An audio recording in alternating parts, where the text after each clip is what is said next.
What is going on, FA Nation? John Impemba here with James Grande. Welcome into the Fantasy Alarm MLB DFS Game Day Playbook live show. We're looking at the 9-game main slate over on DraftKings today. Our guy Grande was on that playbook, which you can go find live right now over on fantasyalarm.com. We appreciate you all tuning in with us here each and every day at 5 p.m. Eastern Time. If you want to help us out, you can hit that like, hit that share, hit that subscribe button over on the X Machine and on the Fantasy Alarm YouTube page. Of course, it's a free way to show your support and love for us here, or you can put a comment in the chat. Like Geevers Golf here and Key Vape both popping in. Geevers saying always likes Grande's takes. I won't take any offense to that. I like Grande's takes as well. Keith and also a Grande fan popped in before, so that was a lot. He likes the Texas Bats here today. And he got second in yesterday's $4.20 box. Hell yeah, Keith. Congratulations to you there, good sir. Hopefully keep the good times and the wing rolling for all of you here today. It is a kind of an interesting 9-game main slate here, man. You did the playbook again. What's your overall thought, view? Where do you think we're going here today? I think that there's actually a ton of different directions you can go. And I think that's largely due to there is some really good pitching, but some of them are in tough spots. Mm-hmm. There is some decent mid-tier options also in tough spots. You have to make decisions in tournaments. And there's obviously bad pitching, which will lead to plenty of good offense. I think there's some very interesting things going on. I tweeted it a little while ago. You would think the San Francisco Giants have Barry Bonds in their lineup tonight, considering they have 5 implied runs. And I know Jonathan Cannon is what he is, but Giants at home, 5 implied runs. Missing something there. The Royals lead the slate with team implied total against Carson Fulmer. I do like that spot obviously quite a bit. So I mean, there's a lot to like. The Blue Jays, when there was a change of pitcher, their team total spiked. I think there's some really interesting value teams on today's slate as well. So it's a very, very, very fun, balanced slate because I think there's no 11K pitcher, insert Chris Sale and then move on, right? Or insert Tarek Skubal and move on. I think there is definite decisions to be made, and I think everyone's scattered with their opinions, and that's my kind of slate. Yeah, ownership, at least on the outset right now, is pretty pretty split. With we have 5 starting pitchers, all around 20%, which, hey, you know what, that equals 100. You got to start 2 of them here on DraftKings, obviously, but Michael King is your top price starter. He's also currently your top rostered starting pitcher here at $10,000. Seth Lugo, 95, Taj Bradley, 9K. Both of those players were written up in my underdog, sleeper, and prize picks articles here today as well, given their matchups. Are you locking in one of those top 3 guys? You locking in 2 of those top 3 guys? Where are you going today? So you and I did the pre-show last night. We did. And we settled on Michael King. And I still like Michael King. I have not really changed my mind there, but I don't think he's the top guy above 9K. I think that's Taj Bradley. I think Taj Bradley is the number 1 option above $9,000. You obviously save the 1,000 off King.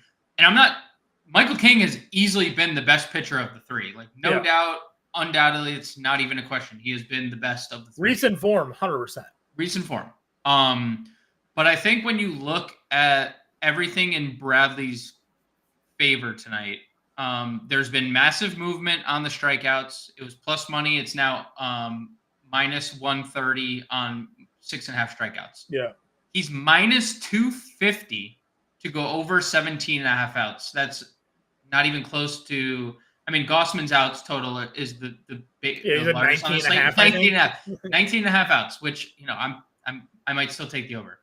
But minus 250 to go 6 innings is as a lock as you're going to get from Vegas. And with the movement in the strikeouts, with the movement with the outs, and Taj Bradley himself being an elite strikeout arm, I know there's been recent struggles, but that's what he has been. The struggle's not even with the strikeouts either. He's strikeout per inning guy during these struggles. So over that. So I think the savings on Bradley, he struggled on the road this year, but it's a shift to another good pitching environment in Oakland. Mm.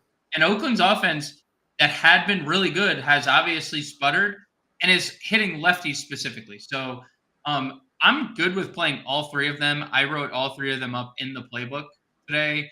But I think Taj Bradley is my number one. You get the $1,000 savings, and I just like everything that Vegas is telling me. Yeah. Plus the win odds are there. He's one of the best on the board to get a win, if not the best, I think. Plus 110 is the best on the board to get a win. So everything points me to Bradley, King second, Lugo third, but I like all three of those. Yeah, no, Bradley, again, obviously the turning the calendar to August has not been friendly, starting with, July 31st and on. He's had some tough spots there. Some not easy matchups either, like in St. Louis against Houston, tough spots. Obviously the Miami one, when that Miami start happened, you're like, damn, like Jonah Bride homering. But then you kind of take a view off it, like, 3 weeks later, it's like, oh, Miami's actually done this to a lot of teams. So maybe this is just sort of what Miami is at this moment. His previous 9 starts, he had an 0.85 ERA. Yeah, so the man was sick for 2 months. So I'm with you here. I liked the over 6.5 strikeouts a lot as well. I also took the over fantasy points today on Seth Lugo at home against the Angels. It was 33.5 over on Prize Picks.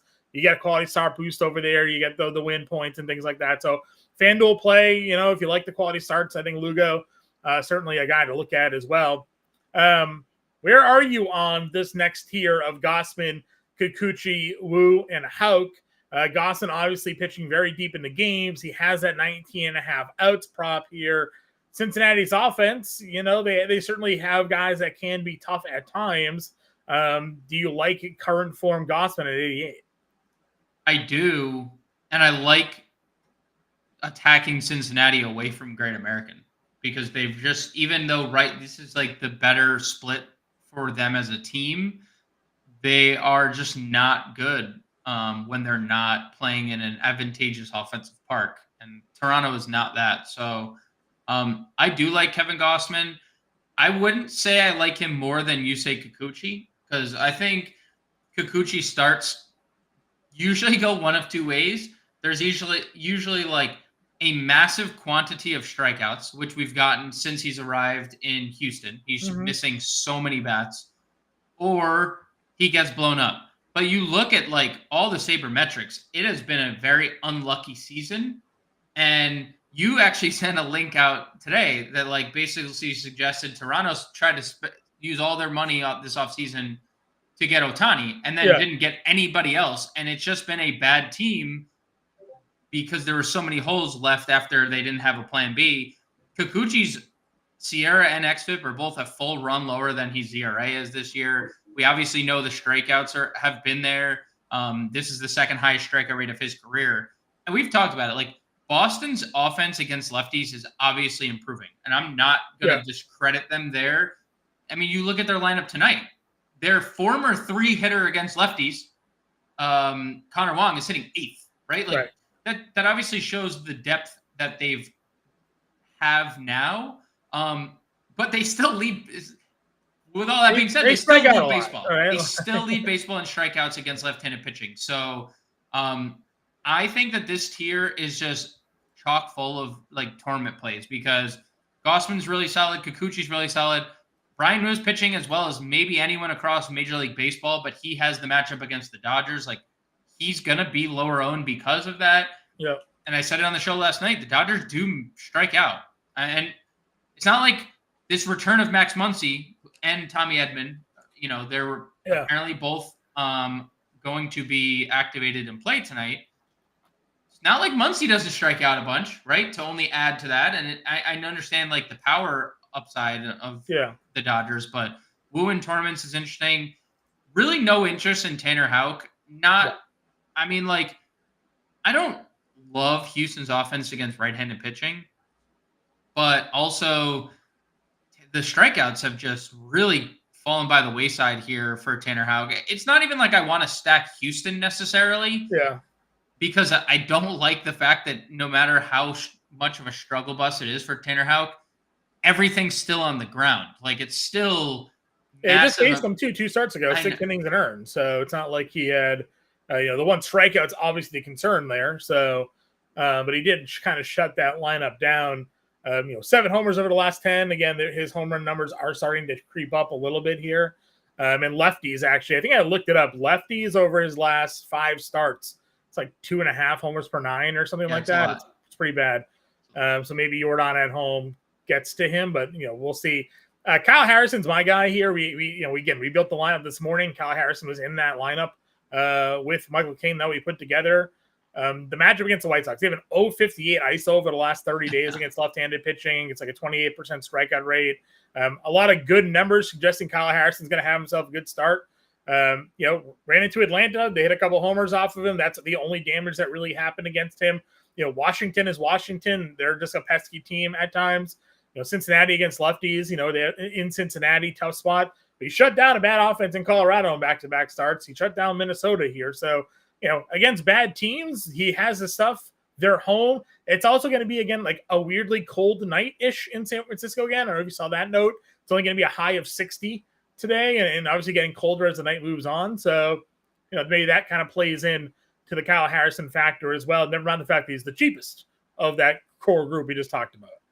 Yeah, I mean, my expectation is like we have this 5 pitchers within 5% of each other. I expect Kyle Harrison to probably pull away in single entries and cash games as your most popular pitcher, especially on 2-pitcher sites where you just plug him at 79 and then you look at the pitching pool below him. It's disgusting. So I expect Harrison to be your most popular SP2. Even fine on SP1 sites where he's still in the low 8s.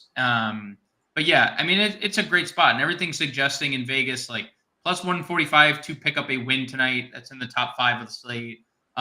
Over 16.5 outs is pretty juiced pretty juiced. Yeah. Same with the 4.5 strikeout. 5 or something like that, I think, was it? What was it? Minus 175 on the 16.5 outs? No, it's minus 125, but it's minus 170 on the 4.5 strikeouts. So okay, that's what it was. Okay. Super juice there. Like that probably closes at 5. Yeah. So and like I said the Giants implied team total is 5 runs. Like they are fully, which I don't necessarily agree with. Not to say that they can't score 5 runs. When you look at the Cannon peripheral stats and all the fly balls he allows, like sure they can score a bunch, but like he's as long as he gets through 5 innings, like he's a shoo-in for a win if everything that Vegas is suggesting. So and obviously like we have seen the ceiling that Kyle Harrison has. You mentioned at the Colorado start, he hadn't given us a lot of that. But to know that 11 strikeout upside is in the bag of tricks against a team that strikes out a lot, I do have a lot of interest. And truthfully, John, I don't have I basically don't have interest after that. Like I have not one guy that I am like really comfortable playing after Kyle Harrison. I honestly don't have any disagreements with you here. We talked how tough San Diego is, especially at home. Gavin Stone, I mean, listen, Seattle, you said it all season long. Outside of Seattle, pretty strong offense here. Obviously, they've changed some pieces around there. Peterson versus Baltimore. I mean, yes, a lot of Baltimore's better hitters are from the left side, but they also have guys that can flip around and be damaged. So I'm with you there. You were on Joe Boyle more this morning. No. Way off. No. No. He can't throw strikes. Sure. He has, and we'll get into it. I think there's a sneaky side of the Tampa Bay Rays lefties. He has an 11K walk per 9 to left-handed batters. 11. Yeah, it's pretty ugly.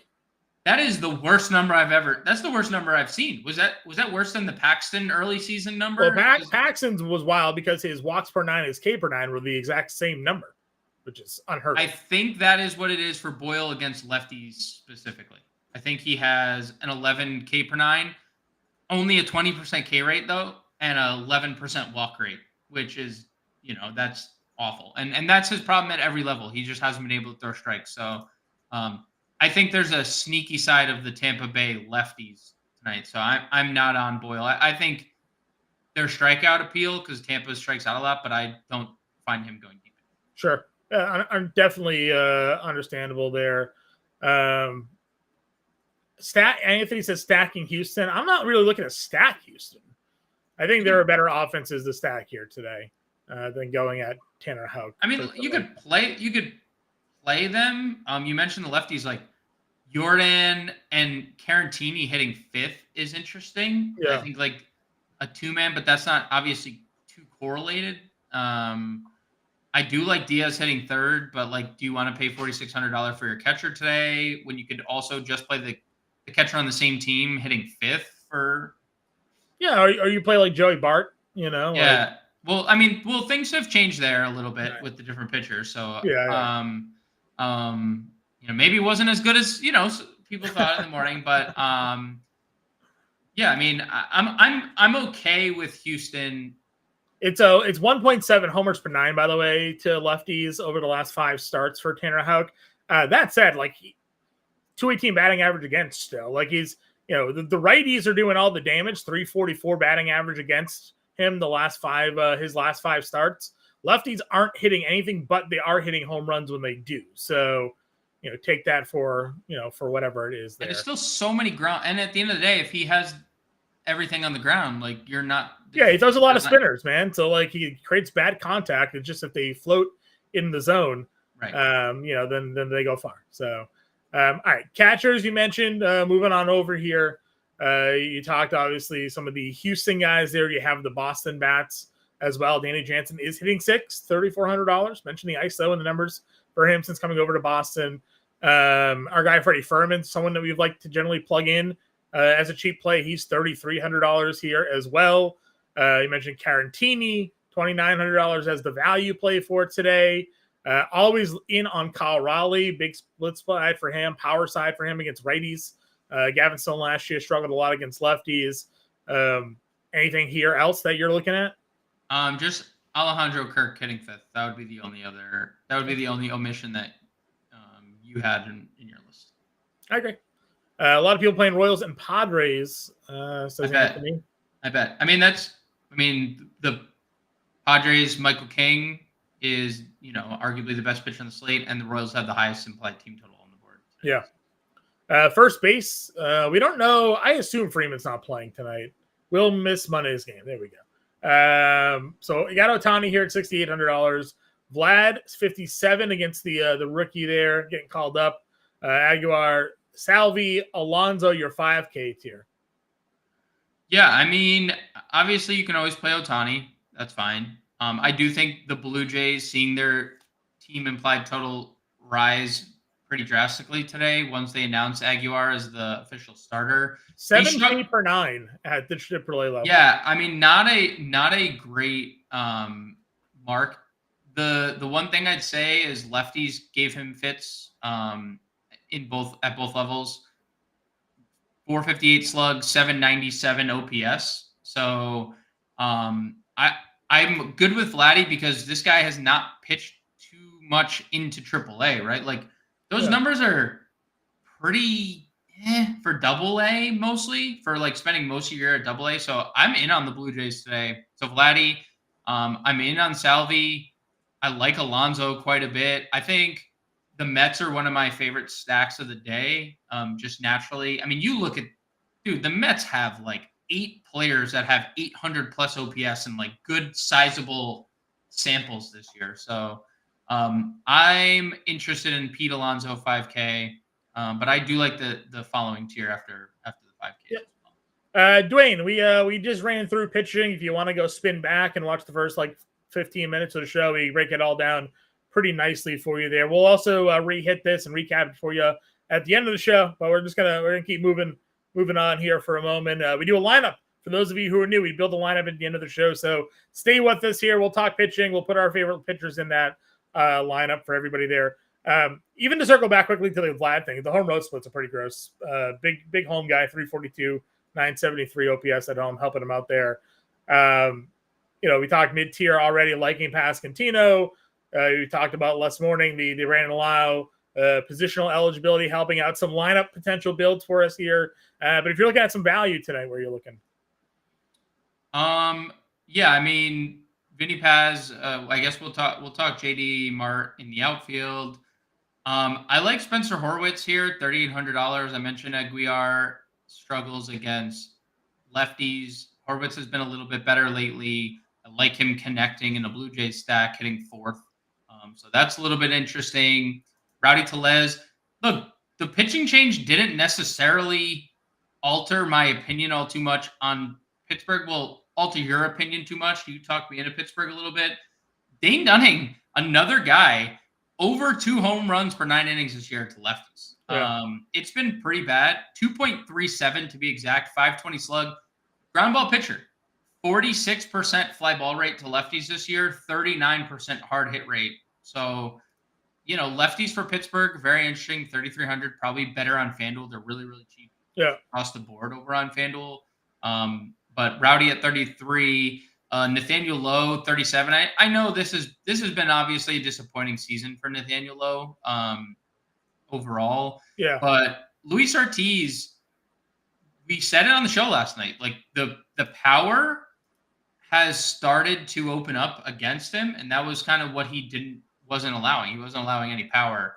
But lefties do have a 47% hard fly ball rate and do have a 34% hard hit rate. So I could see Nathaniel Lowe being cheap and hitting a home run tonight. So I don't mind him 37. Yeah, I don't mind it here either. And guys, we appreciate your comments. Chris, we'll talk about your Mets spots and stack here in a second because we definitely like some Mets on tonight's slate. Love Vientos. Talking about Met stack from Justin here. Yeah, we love Vientos here tonight as well. Don asking about some bets in the outfield. We'll get to there with your Carol Peterson betting question in a moment there, Don, with the Dr. Phil photo today. Always changing it up for us here. I didn't mean to skip by Pasquantino, by the way. I actually have a small little bet. Pasquantino plus 650 to homer tonight. So got a little boost there on DraftKings today. So I kind of like the power for him, in this matchup against Carson Fulmer. So I'm in on that one. Second base. Are we spending up? We spending down? What are we doing? I mean, I love Brandon Lau. So if you're spending up, I think Brandon Lau, 4,700, first base, second base, that's your spend up. All the power in the world, and that's really what has bit Joe Boyle, other than the 11% walk rate. 296, 399 WOBA for lefties. And over the last month, Brandon Lau, 920 OPS, 300 plus ISO against Rangers. So I like Brandon Lau quite a bit. But I think largely this is a position we're spending down. Michael Massey, 3,900 leading off, has been really good. Obviously, there's a lot of run scoring opportunity for him too if he just simply gets on base with Witt and Pasquantino, both 90 plus RBIs on the year, which is crazy. Or Witt's right around 90. So Massey 39 leading off, love that. Mentioned Horwitz at first, I like that. I've kind of tailed off on the Gavin Lux love tonight only because it's Brian Wu. And I think there's other value at this position where you don't need to just face a good pitcher. Yeah. Romy Gonzalez, $3,200. I know he's been kind of bad. He'll also probably be pinch hit for. I think the difference between Romy and playing like a Ref Snyder is Romy Gonzalez is so cheap and Ref Snyder's still like 4K. They're both live to be pinch hit for, but Romy's been really good against lefties. And then Will Wagner, $2,400, hitting sixth for the Blue Jays tonight. He has been great since getting called up. 1,200 OPS on the year. Basically, everything he's done has been against right-handed pitching. So puts everything in play. He's been good, hitting in a good lineup with or in a good spot with their team implied total that has spiked since we got the official announcement on the Cincinnati pitch. He makes it easy to play Vladdy and then also spend up at another position like shortstop or something tonight. Getting Wagner in your lineup at $2,400. Probably a pretty easy plug for us here today. Third base, we mentioned obviously liking Vientos hitting second today against Trevor Rogers. Trevor Rogers, though, not giving up home runs. Giving up a lot of runs, not giving up a lot of home runs. So I don't know if that's a concern for you or not. You do have Devers and obviously King up to the top. Devers lefty. Lewis getting King, not a great spot. Machado versus Matthews. Chapman versus Cannon here. Cannon was like minus I had it up here for earned runs allowed, minus 135, over 2.5 earned for Cannon here today. So you have Chapman there and then Vientos. What are your thoughts at third? Yeah, and that's the part I was like super confused with today when I'm looking and I see the Giants tied for second in terms of implied team total. Because I get it. Jonathan Cannon has been what he's been, but I don't know. I mean, has he been that bad? Or the Giants like has the ballpark shrunk? Is the weather 95 to like Right. where's the team? If you look over the last month, John, the Giants are almost dead last in like or bottom 10 in every offensive category against right-handed pitching. So where is I this mentioned team total Jonathan coming? Cannon to you last night, a guy that he pitches relatively deep into games. He's also been lucky. He's also been very lucky, for but sure. like For sure. It just I don't understand like his fly ball rate, ground ball rate are like pretty even, slightly on the fly balls, but this park doesn't like promote fly balls, right? Like it's hitting the ball in San Francisco in the air is not like a good thing. I mean, it's a massive ballpark, so I don't know. I mean, I'm not suggesting it, but I think if you're making a ton, like 20 lineups tonight, I'd probably throw what was he, $5,800? What was Cannon's price tag? 62. I would consider it. I mean, like his numbers are kind of similar to what Harrison's projections are tonight, except the 2.5 earned runs, he's minus one, whatever, and Harrison's under. But still, again, Cannon pitching deep in the games, was just a thought of mine. So. But to your point, White Sox also or Giants, maybe they're going to score those runs off the bullpen. I mean, we'll see. Yeah. Is Vientos your plug and done here, or what are you doing?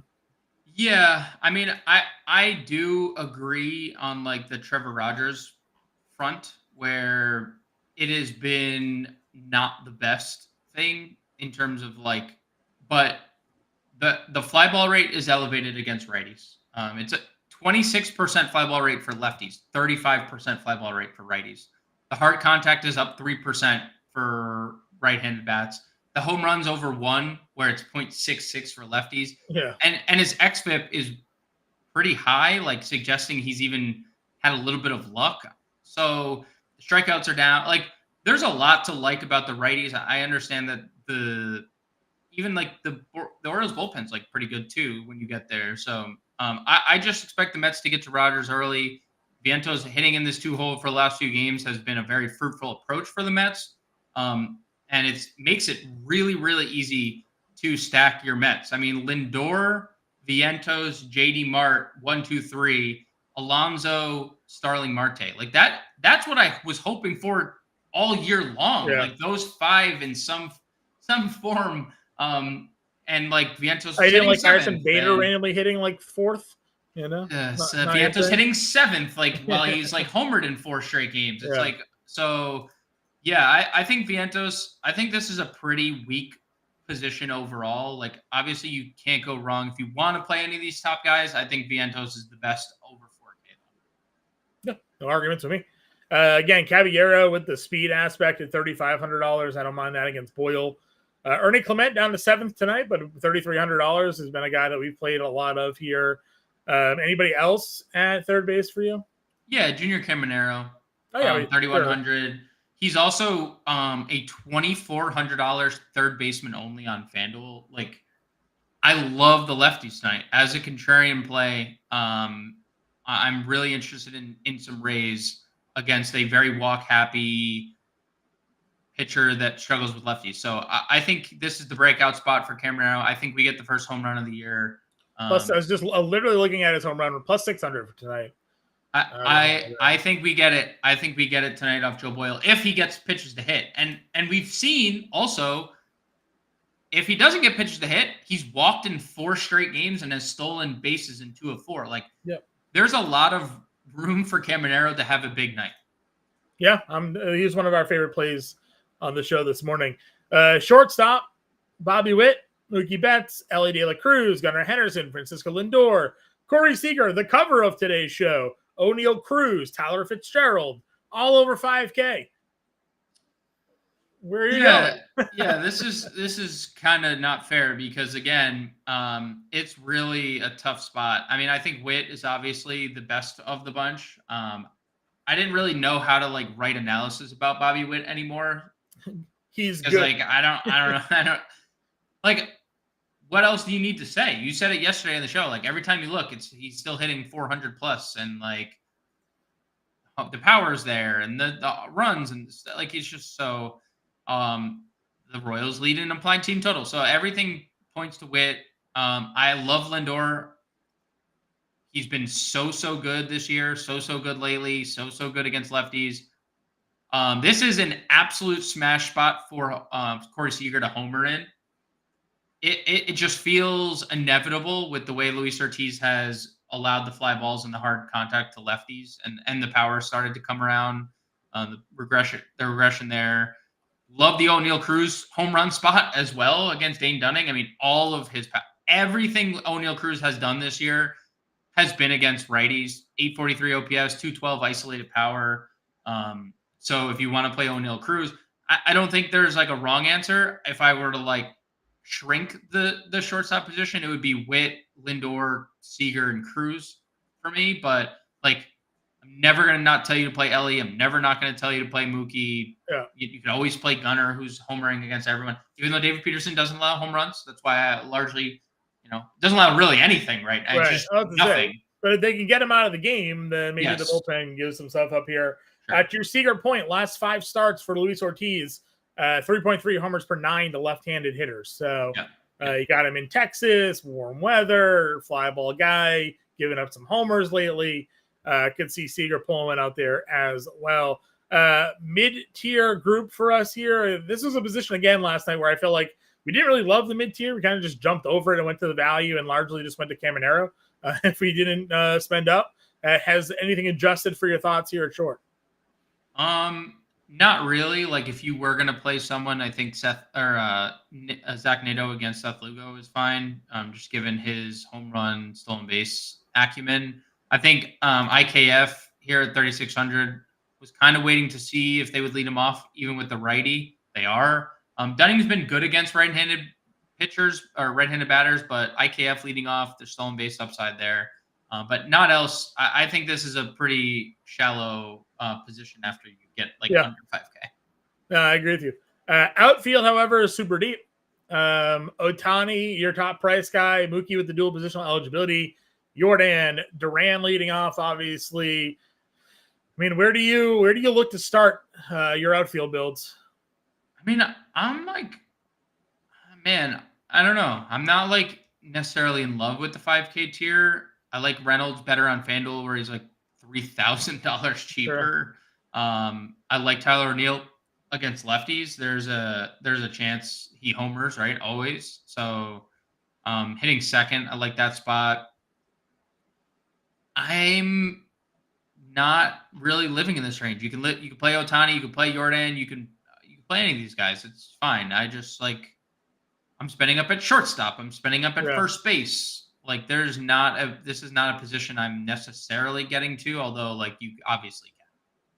Where's your where are you starting your lineup builds then? What's your number one outfield play today?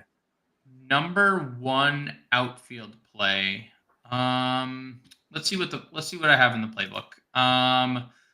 Number one outfield play. I mean, I have Starling Marte, JD Martinez in the outfield. I like both those guys. Both those guys have really good numbers against lefties. JD Mart hitting third tonight, 884 OPS, 200 ISO, 387 WOBA. Starling Marte for $200 cheaper, hitting fifth, 916 OPS, 188 ISO, 395 WOBA. Even better than JD Martinez. And there's always the speed factor with Starling Marte as well, right? So I would say those two guys stand out to me quite a bit. I like George Springer. I know he hasn't been very good, but I just like the spot for the Blue Jays. We're getting a unknown pitcher that doesn't miss bats at the minor league level and has struggled with power. There's Adolis Garcia, who is obviously when you're talking about someone who's struggling with power, I know it's we're specifically harping on one split, but when you're struggling with power, like you're struggling with power. We saw it with Cutter Crawford. There was 6 starts in a row where Cutter Crawford was just serving up home runs to whoever wanted them, right? Yeah. Adolis is hot, and this happens yearly where Adolis Garcia. Ortiz getting super lucky against righties too. That same 5-game split, 623 xFIP, 5 FIP, but he's pitching to a 216 batting average against 3 ERA. So like he's really just getting wildly. He has 7 walks. He's just getting lucky against righties here. So I mean, that's largely why and all these guys that we just talked about. Martinez 3rd, Springer 1st, Starling 5th, Adolis 4th. Like they're all hitting in the same spots as the guys in the top 5K tier for 1,000 plus cheaper. So I really like that tier specifically more than I like the 5K. If you like Brandon Lowe, do you like Josh Lowe? I do. Nailed it, by the way. Thanks. Practice. He's been a super profitable DFS player because every time he gets on, he's stealing the base. There's also, he was a 2020 guy last year. Like he had a lot of home runs and burst onto the scene. And he's 3,700 against a guy in Joe Boyle who's failing to throw strikes. So yeah, I do like Josh Lowe quite a bit. 3,700. I like just to go up a little bit. I like Dalton Varsho 3,900 just to connect my Blue Jays narrative and my stacks. He's been better of late. We know he has power speed combination. Outside chance he's a 2020 guy this year. So Melendez 34, Eloy 33. Although I've kind of tempered. I kind of fallen. I like the Melendez call a lot. I mean, I like lefties today, Kansas City. Anyways, Carson Fulmer's last 5 starts, 595 slug, 380 WOBA, 2.5 homers per 9 to left-handed hitters there. So, Melendez obviously heating up a little bit. Pasquantino, we talked about. Massey, you talked about. Plenty of lefties in this Royals lineup, in the top half of that lineup, around Bobby Witt Jr. to do some damage in this matchup for sure. Yeah, and it's a good ballpark. I mean, Kansas City has a big outfield, a lot of extra base hits hit there. So, Eloy 33. Peralta's 34. I know you've been in on here. Anything else you work your way further down? Is there a straight punt that you like today? I don't mind Dylan Carlson, who's someone that you and I have largely crapped on. He's actually been surprisingly good against right-handed pitchers. And I know he's historically only hit lefties, and that's been what he's done. Sure. But he's running. He's hit righties, which is something he's, again, never done. And he's hit them for some power as well. And he's getting a chance to just play every day. Let's not forget, this guy was platooning.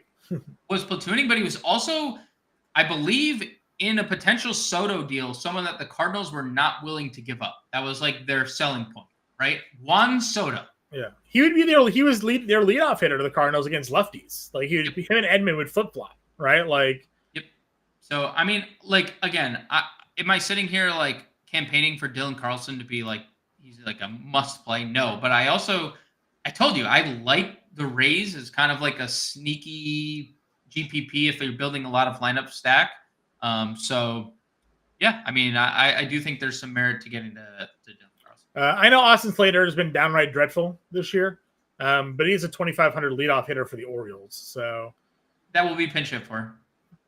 Probably. Cows is in the game. Someone will pitch hit for him, I'm sure, but I'm just saying unless he has a big game, it's just he's in there because historically he has hit lefties very well in his career. This year, he just hasn't gotten anything going. He only hitting 198 against left-handed pitching. Last year, he had an 800 OPS against them. The year before that, he had an 820 OPS against them. 894 the year before that. So, he has always hit lefties except this season. So maybe tonight's the night, 2,500 dart throw. So, all right, let's get a lineup going.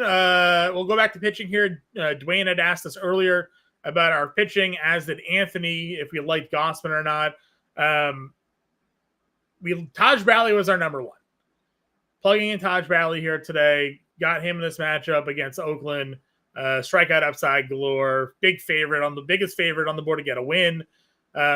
But where are we going with our SP2 today? I mean, it's probably, if you want the chalk answer, it's Kyle Harrison. That's He saves a lot of money. I'm in. We go Wagner at second. Get the money there. Yeah. Yep. For sure. All right.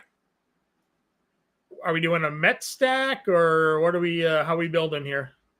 I don't know. I mean, I do obviously like Vientos hitting second, 4,500. Yeah, I'm good with but you also, I think you also have to consider, like, if we're gonna play this lineup with Bobby Witt, I think Caminero makes it more comfortable because then you're talking Witt. You probably want Pasquantino hitting behind him, and then Melendez fifth, right? So that's your 2, 3, 5 hitters tonight for the Royals in what is the top team implied total on the board. Yep. So I think Caminero would make more sense in this specific iteration of a lineup. Still playing Danny Jansen, $3,400. You spiteful son of a gun. Just a spiteful Danny Jansen play. That's what I'm doing. Can't deal with it. 46.50 though for 2 outfielders.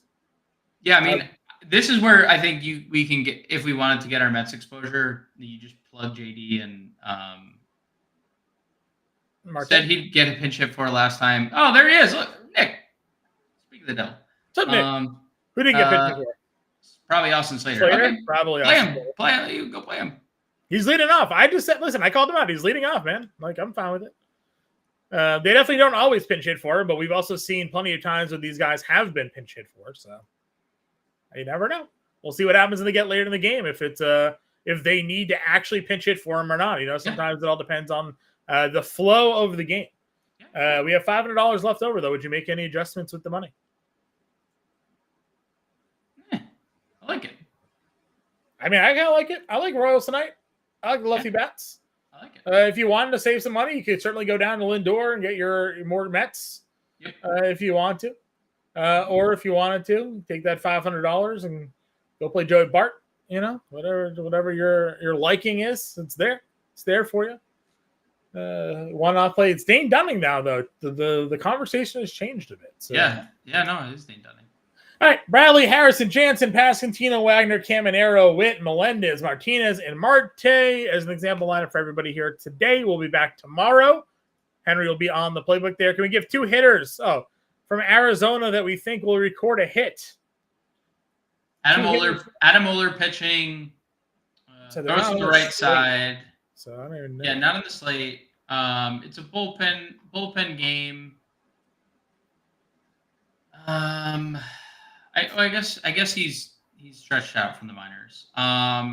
Corby and Jake McCarthy. Where's McCarthy hitting tonight? Second? I know Cattell hit the IL. Let's Cattell hit the IL today. Where's that lineup? Do you have the lineup in front of you? I'm looking for it. I am looking for Arizona. Carroll, McCarthy, Peterson, Gurriel, Smith, Del Castro. Pavin's back up, eh? Pavin's up. Yeah, they recalled Pavin with the Marte. I mean, your best odds are the top one, any of the top 3. So Carroll, McCarthy, Peterson. Pick one of the lefties. I would say the top 2. I would say just Carroll, McCarthy, but like I agree, McCarthy's just been so good. Yeah, Carroll, McCarthy, they're done. They're top 2 hitters there. So, all right, guys, find us in the Discord. Follow us on Twitter. If you're not yet a member of the Fantasy Star family, you can sign up right now. Promo code Let's Go. Get that first month for $19.98. That will cover first couple of weeks of the NFL DFS season as well. So you get our NFL DFS playbook. If you haven't had your drafts yet, All Pro includes the draft guide and cheat sheet. So sign up today at fantasyslam.com/win. Promo code Let's Go. Get that first month for $19.98. Come join the family. Win with us then. We'll see you tomorrow.